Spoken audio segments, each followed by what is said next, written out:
وسلاما دائما متلازما على حبيبنا المصطفى محمد وعلى آله وأصحابه والتابعين والتابعين التابعين ومن سار على نهجهم إلى يوم الدين. رب اشرح لي صدري ويسر لي أمري واحلل عقدة من لساني يفقهوا قولي. اللهم اجعلنا من الذين يستمعون القول فيتبعون أحسنه.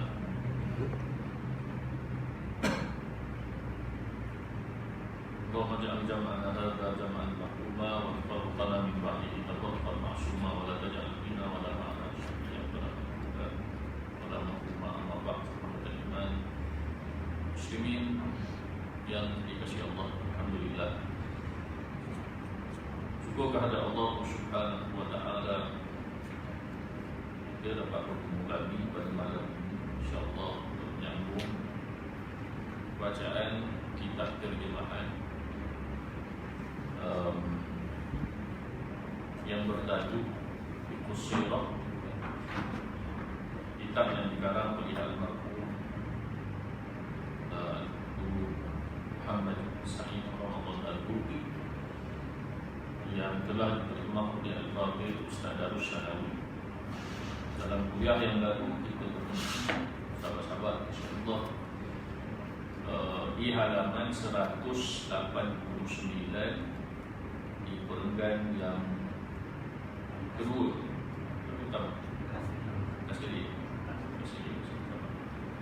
Di bawah tajuk pengajaran hijrah Rasulullah sallallahu alaihi wasallam ke Taif. Terulang semula bacaan perenggan yang di atas kan 189. Jadi kalau nak ulang mula dengan 188 sebab baris daripada perenggan tersebut adalah berada di halaman 188. Yang mana halaman tersebut pengajaran yang bermula pada halaman yang ke-187, pengajaran yang kedua. Pengajaran yang kedua daripada hijrah ke Taif ini, secara ringkas jelas sahabat-sahabat dikasihi Allah, penekanan pengarang terhadap konsep setiap kesusahan ada kesenangannya, dan Rasulullah SAW diberikan penawar terhadap tribulasi yang dihadapi oleh baginda di tempat bernama Taif. Jadi kemudian pengarang pun menguraikan apa yang disebut. Kita juga dah lihat dalam kuliah yang lalu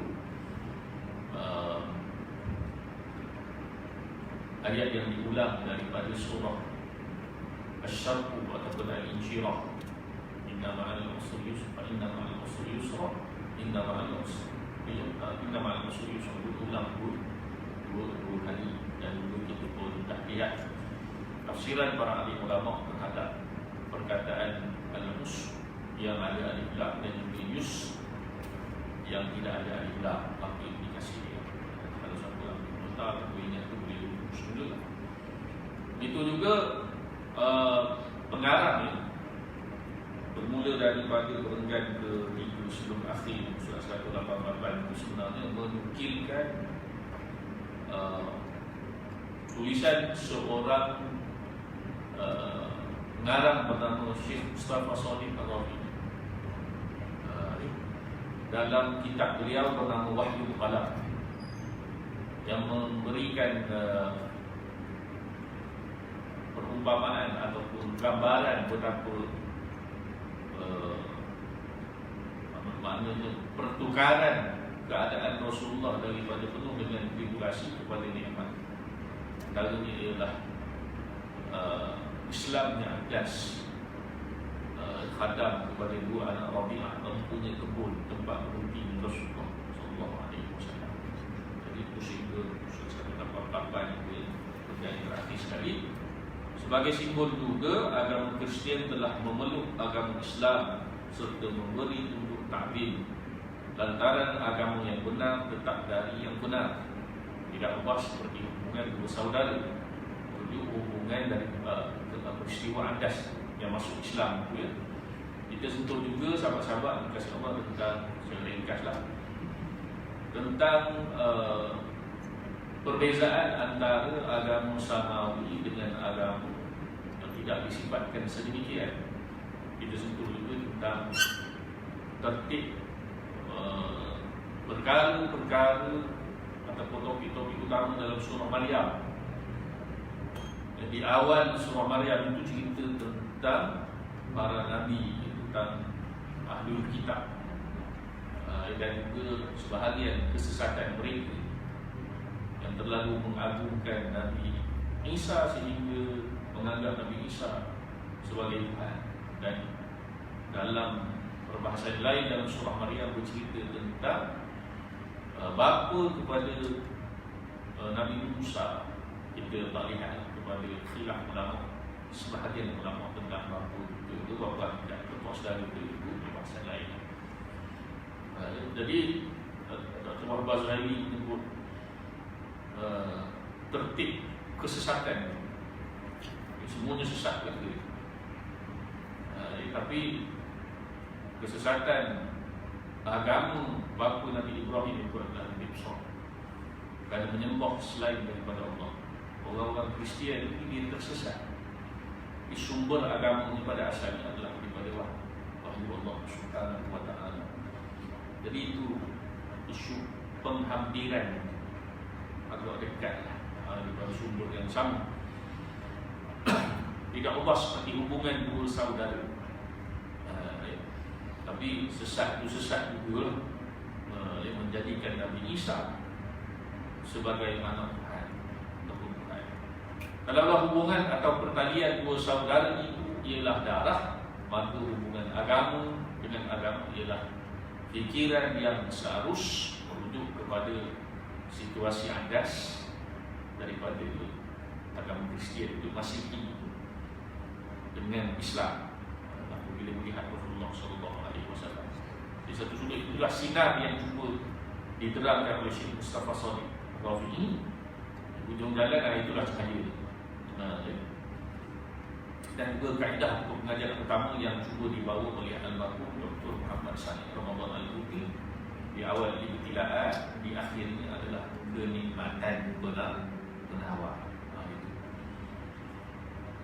Kata pengarang lagi bagian yang kedua di halaman 189. Sekali lagi takdir ilahi melukiskan satu simbolik yang lain.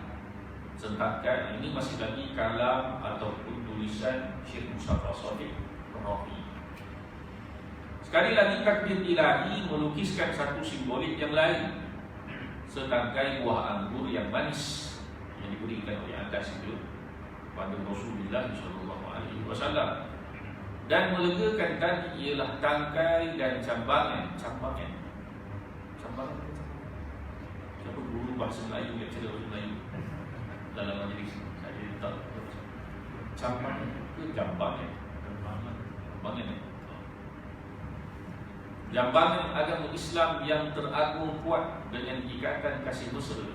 Tiap sebiji buah anggur adalah sebuah pemerintahan. Allah Ta'ala alam. Ini adalah tafsiran Syekh Mustafa Shadiq Ar-Rafi'i. Allah Ta'ala alam. Kalau nampak perlambangan ini, orang-orang alim, orang yang terang hati, dia boleh maknanya Allah Ta'ala beri ilham pada dia lah. Dia faham ini, dia faham sebegini, ini perlambangan pada ini. Allah Ta'ala alam syarah.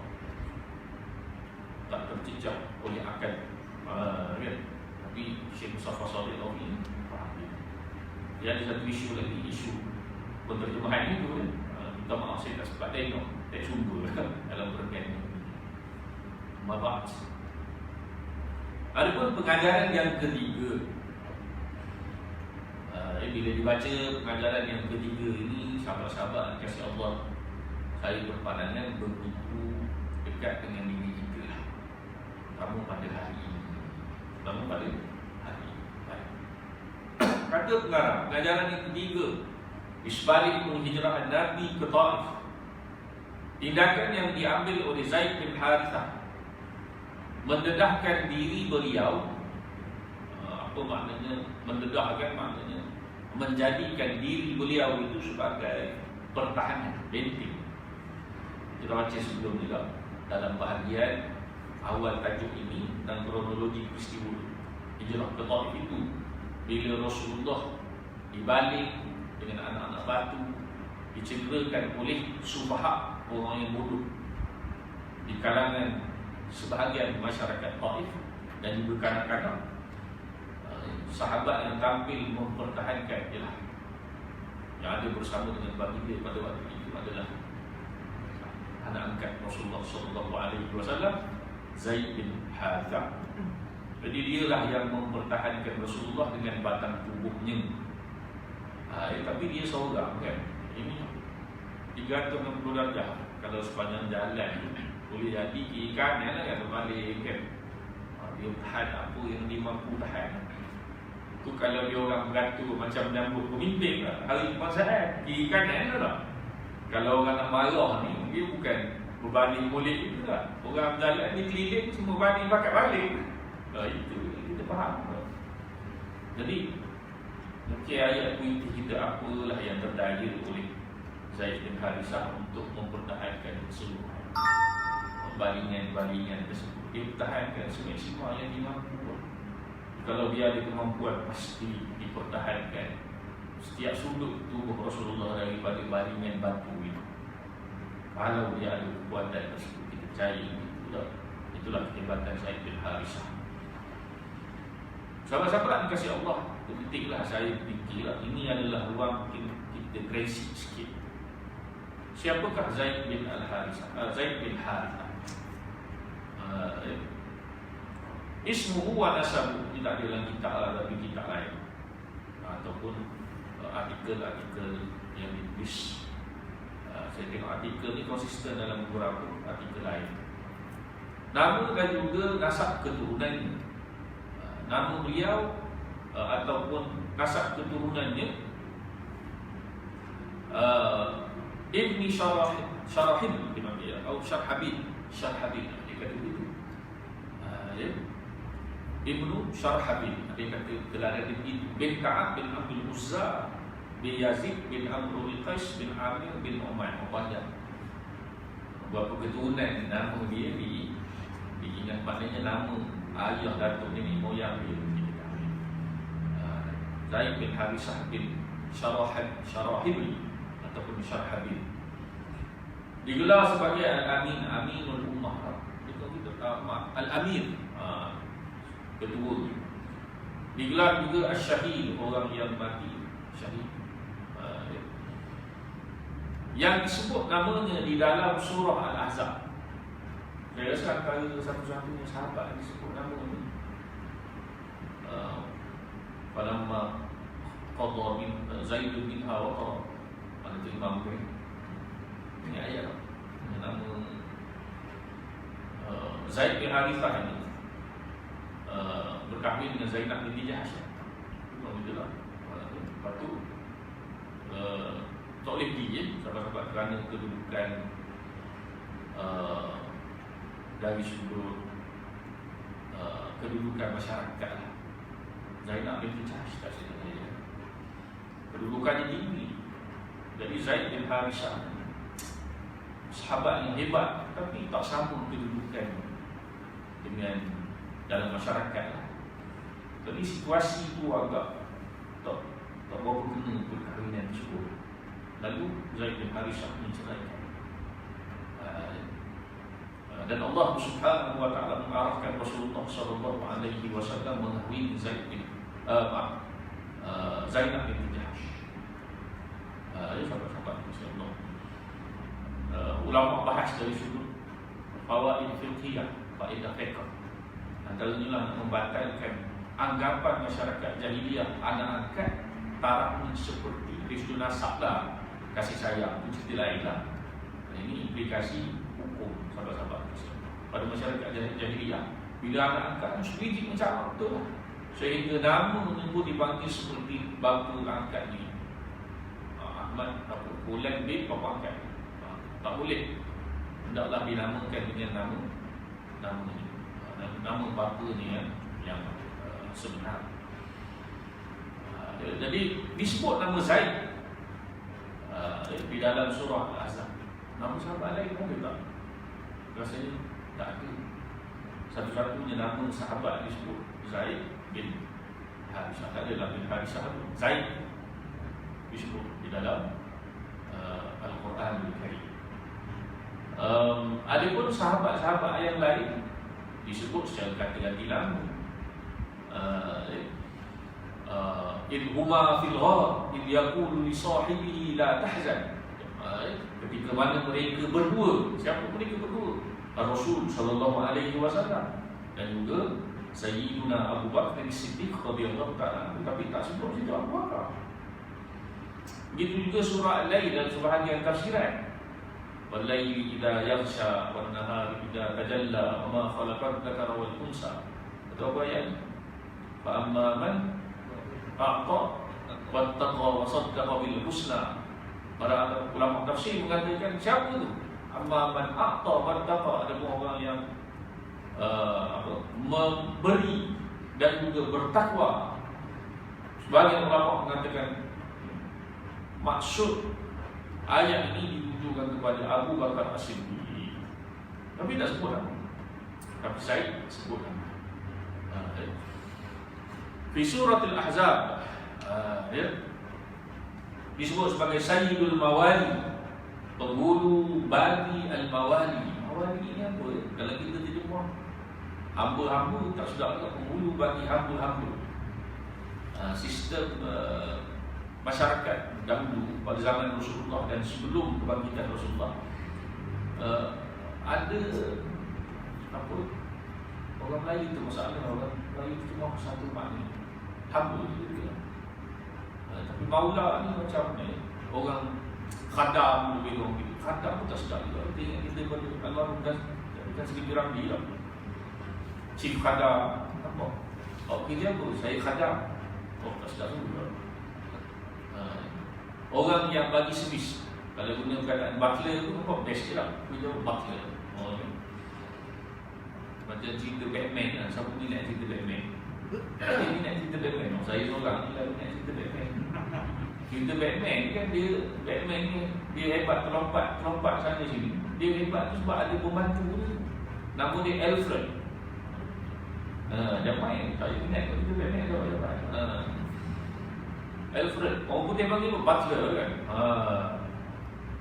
Bunyi butler nampak hebat. Tapi begitu Maula Rasulullah, Cik Muhammad, nampak macam tak apa kena terjemahan.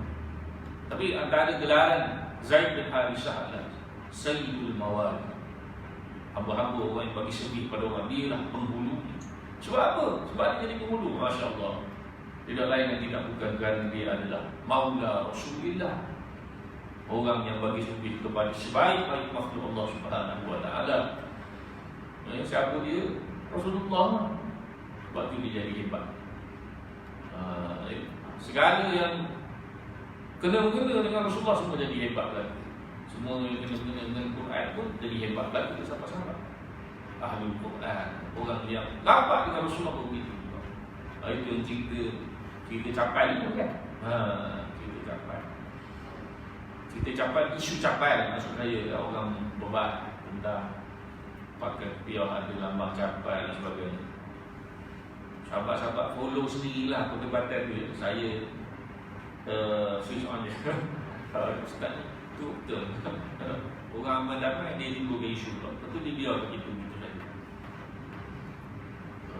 Sahabat-sahabat insya-Allah itu khilaf di kalangan para ahli ulama. Kita ni jahil juhala. Para ahli ulama sebenarnya dia orang tetap ahli ulama. Sahabat-sahabat insya-Allah. Kita jangan masuk campur lah. Bukan tu ini apa orang ahli orang ini. Oh ini betul ni ahli apa gini. Yang pasti mereka berdua alim dengan ijtihad itu sendiri. Yang tak alim itu kita nak popek-popek kan. Jadi sahabat-sahabat insya-Allah. Tapi mengetahui itu perlulah kita ketahui isu tapi jaga adab dan juga akhlak. Sayyidul Mawali hebat sebab apa? Sebab beri servis kepada Rasulullah SAW. Saya sebut ni sahabat-sahabat kasih Allah kerana dia akan didik dengan kita. Kita nak ambil ibrah daripada sikap ataupun apa yang ditunjukkan oleh Zaid bin Harithah. Itu pun yang nak ditunjukkan, nak dibicarakan oleh pengarang. Ya. Disebut sebagai kekasih hubbu Rasulullah sallallahu alaihi wasallam. Zaid bin Harithah, kekasih Rasulullah, kecintaan Rasulullah. Zaid bin Harithah, Rasulullah sayang sungguh dengan Zaid bin Harithah. Dan anak kepada Zaid bin Harithah dipanggil anak kepada yang disayangi oleh Rasulullah. Siapa dia? Usamah bin Zaid.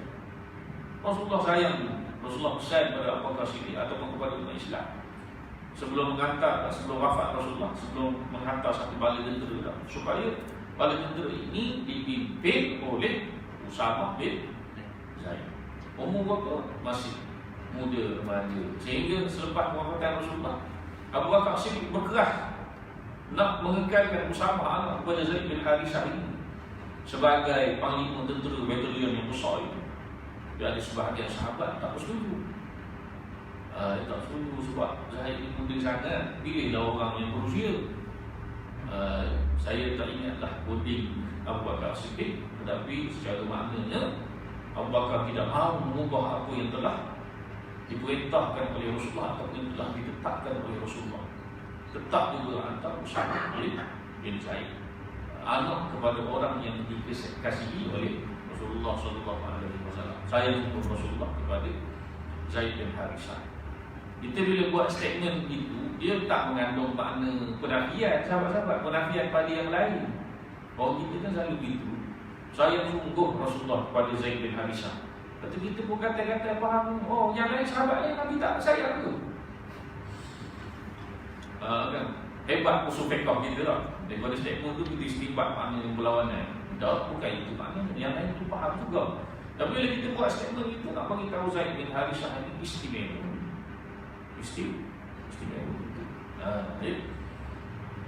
Rasulullah namakan dia hubbur Rasul lah. Maksudnya kekasih Rasulullah. Tak ada sahabat lain, oh Rasulullah sayang dia seorang. Tak ada. Nak menunjukkan para sahabat ni hebat bahasa Arab ni, bila sebut faham maknanya. Ya. Baik. Dikatakan bahawa macam mana ya Zaid bin Harithah boleh menjadi maula ataupun khadam ataupun orang yang berkhidmat pada Rasulullah. Dikatakan ada satu peristiwa yang menyebabkan silap faham begitulah. Ya, Zaid bin Harithah ini diambil daripada penjaga dia, daripada ibu, sehingga dia diledong, dijual. Ada beberapa pandangan mengatakan bahawa pada umur dia 8 tahun, lebih kurang begitulah. Ya. Ada yang mengatakan Khadijah binti Khuwailid melihat Zaid bin Harithah ini lalu ambil, tebus dan sebagainya. Ada yang mengatakan Rasulullah SAW sendiri.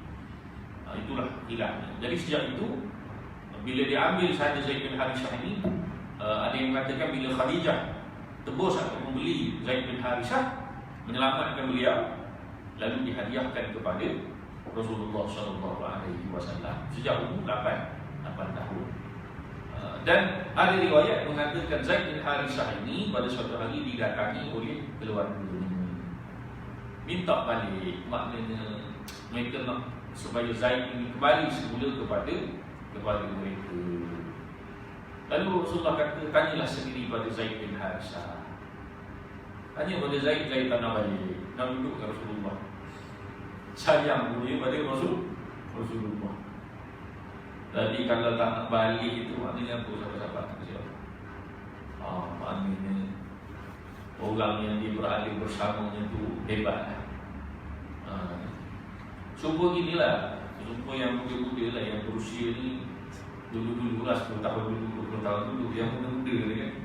Okay, Ustaz Imam kita, tak kahwin dulu Ustaz? Belum tak? Live ni tak promo dengan pelajar-pelajar tu. Hai pun belum ni, hai tak? Apa cerita ni jumpa? Cerita kahwin. Pas sudah. Tidak boleh.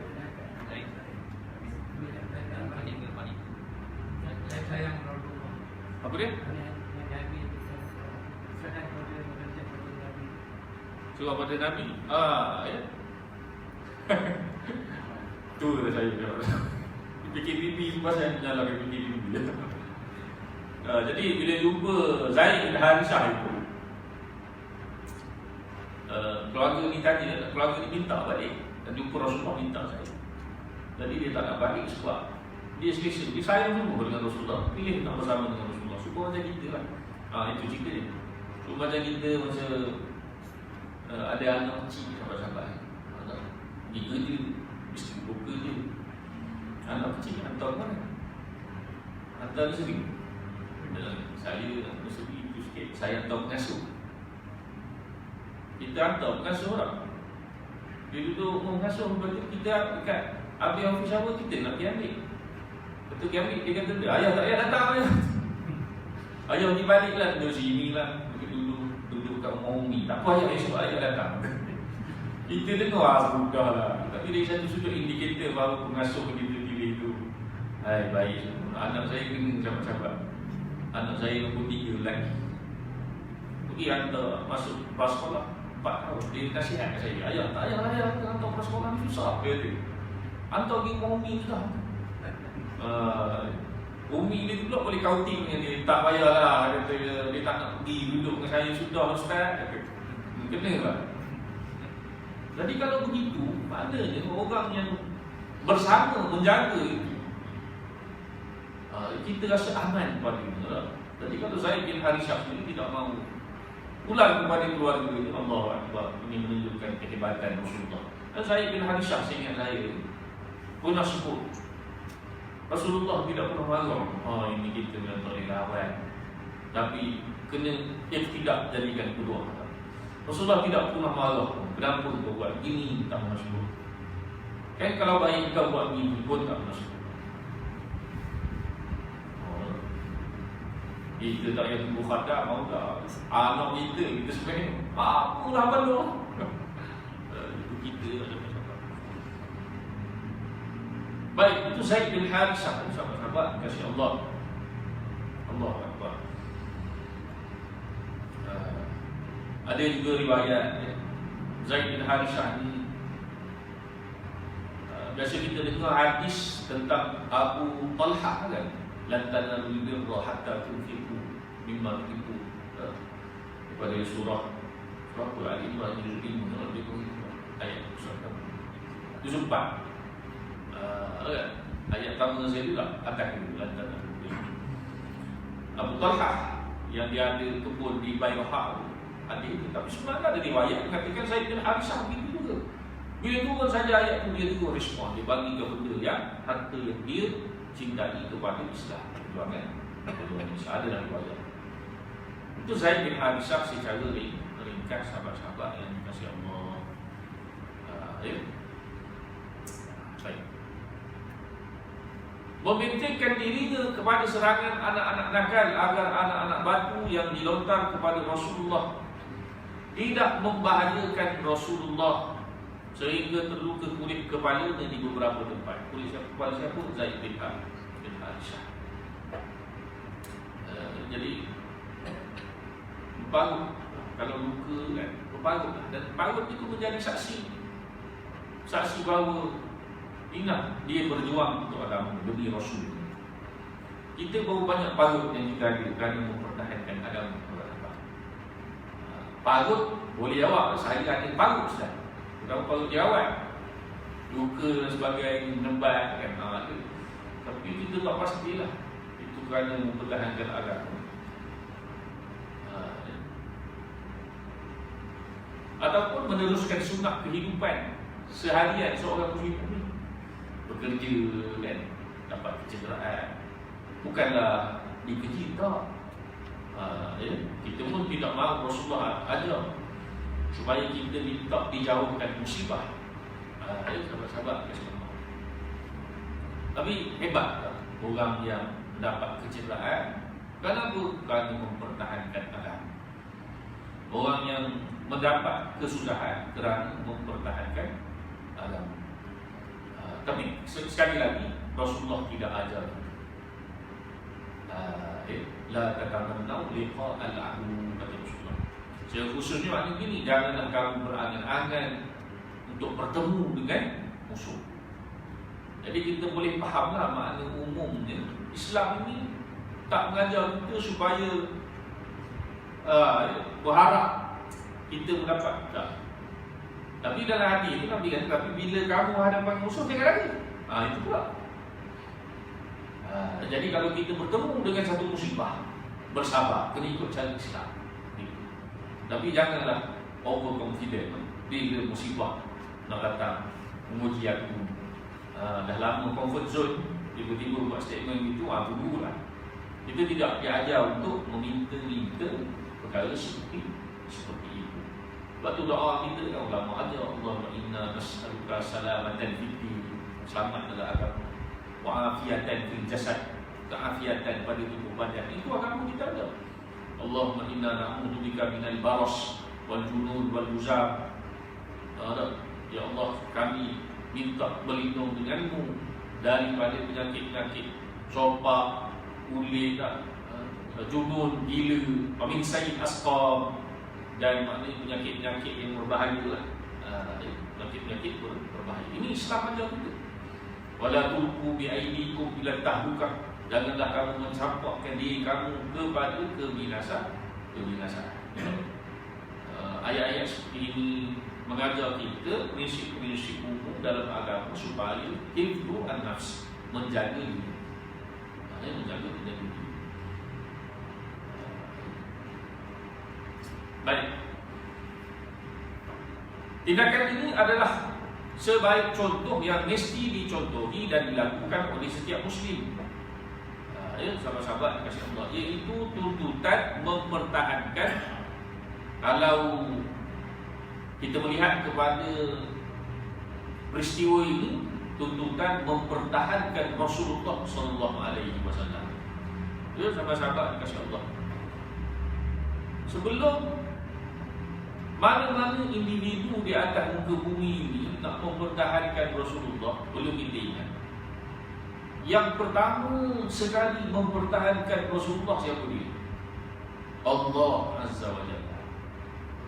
Illam tansuruhu faqad nasarallah. Kalau kamu semua tak tolong dalam peristiwa hijrah dan sebagainya, sesungguhnya Allah Ta'ala telah memberi bantuan kepada kita. Ini hakikat. Kalau sesiapa tak nak mempertahankan Rasulullah, Allah Ta'ala yang mempertahankan Rasulullah. Dia konsep ini, sahabat-sahabat, konsep orang yang tak nak berjuang untuk agama, orang yang tak nak mempertahankan agama, orang yang tidak mahu mempertahankan Rasulullah. Orang-orang seperti ini, Allah, Rasulullah, agama tidak rugi sedikit pun. Tapi kitalah yang rugi. Kitalah yang rugi. Orang yang tidak mahu bersama inilah yang rugi sebenarnya. Jadi sebenarnya persoalan itu juga pada kita. Maknanya kita nak untung ke nak rugi? Itu soalan mudah. Macam orang niaga, nak untung ke nak rugi? Kalau nak keuntungan di dunia dan di akhirat, maknanya kena mempertahankan agama bersama orang yang mempertahankan agama. Kena bermujahadah untuk mempertahankan agama, mempertahankan Rasulullah.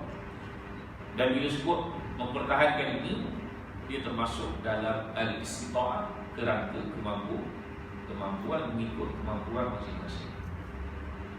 Kalau saya bukan yang begitu lah. Dan itu dalam Islam ni, kaedah fiqh pun dia juga begitu. Kita tak suruh buat benda yang kita tak mampu.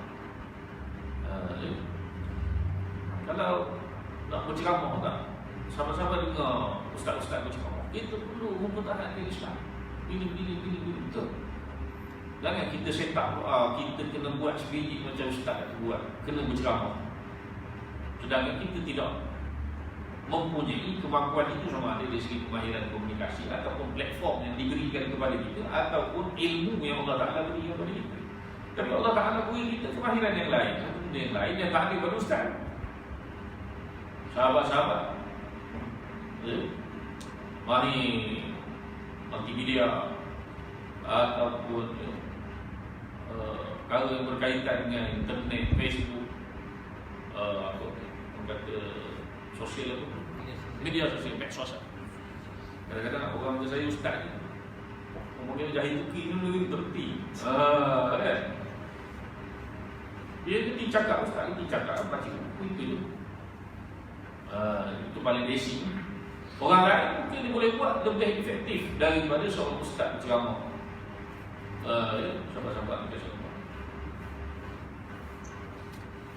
Kalau ceramah katalah ada 30 orang. 30 orang dah dengar. Kalau yang tidur kan? Tapi kalau orang dia bijak, dia ambil tak saya kira mungkin ada video tu dia tengok. Kalau yang Facebook surau ni mungkin ada komuniti dia kan, tapi kalau orang bijak dia luaskan.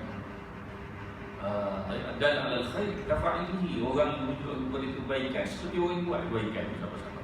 Jadi bayang daripada Facebook live kalau ni kalau ada orang dapat ilmu dari beramal ni, bayangkanlah. Facebook surau ada kan? Facebook surau. Siapa create Facebook surau, Masya Allah. Siapa buat FB live tu? Selagi FB live tapak tu dia guna pakai, saya fikir mencurah-curah pada yang saya faham gitu kan. Dia create kan. Atau dia dah meninggal dunia, orang guna lagi Facebook. Tapi kita tahu kata AJK, kita terminate account ni, kita buat account lain. Dalam buat baik boleh sabotaj. Tapi konsep begitu dah, orang buat tapak. Saya fikir, Masya Allah, dia yang create. Tapi satu benda pula saya tengok, kadang-kadang orang yang create dia tak akan surau. Aku dah create dah, dia settle lah, pahala banyak lah tu, tak akan surau. Dia manage daripada jauh, PJJ. Ya, dia yang terbaik tu sama-sama datang lah, sama-sama datang. Tapi usah pahala sahabat-sahabat, orang yang dalam multimedia pada hari medsos buat IP surau kat Instagram, IG. Ini dia kata kejahilan ustaz ni. Instagram, Telegram, banyak-banyak gram. Kalau orang ambil.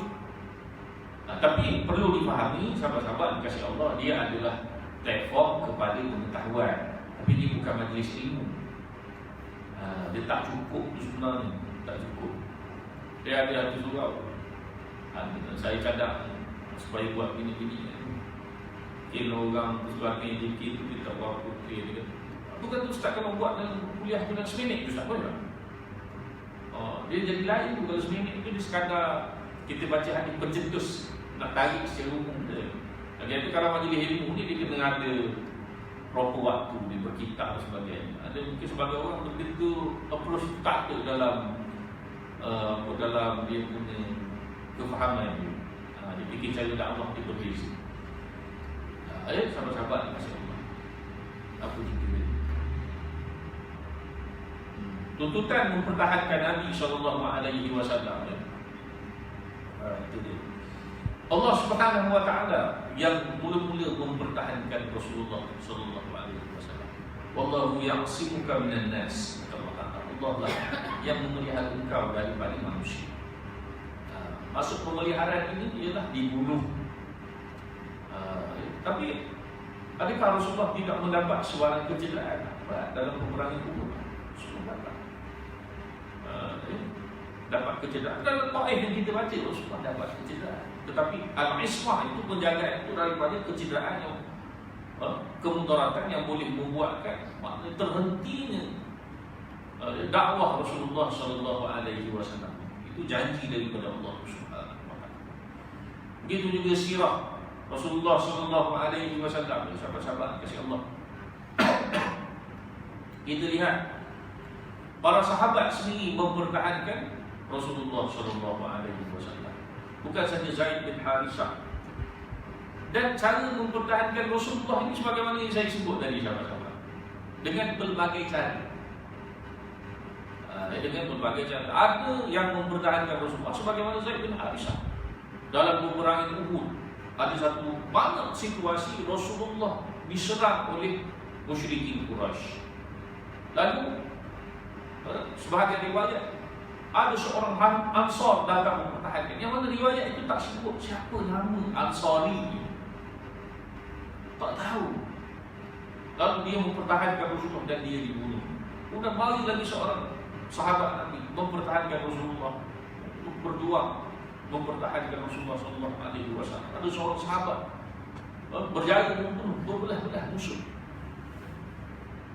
yang menyerang Rasulullah sallallahu alaihi wasallam. Dan ada di kalangan sahabat riwayat menunjukkan mempertahankan Rasulullah dengan cara yang lain. Cara apa? Cara berpuisi. Antaranya adalah Hassan bin Sabit. Hassan bin Sabit. Musyrikin Quraisy ini bukan sahaja menyerang Rasulullah dengan tombak, dengan pedang dan sebagainya, tapi turut menyerang Rasulullah, peribadi Rasulullah dengan puisi-puisi dan syair-syair. Dan Rasulullah, dan sebagai riwayat Rasulullah bertanya, siapakah di antara kamu yang boleh berjuang mencela musyrikin Quraisy? Uhju disebut al-hijab, hijab celah. Yang maksudnya di sini adalah puisi celah. Antara yang tampil adalah Hassan bin Sabit. Hassan bin Sabit. Wallahu ta'ala a'lam bis-shawab. Sekali ini syarat-syarat kasih Allah. Tak habis satu berkat. Mohon maaf, mohon ampun. Moga-moga duduk kita di dalam majlis ilmu ini dikira sebagai ibadah. Aqulu qawli hadza wa astaghfirullah al-azim li wa lakum. Assalamualaikum warahmatullahi taala wabarakatuh. Bismillahirrahmanirrahim. Alhamdulillahirabbil alamin wassalatu wassalamu ala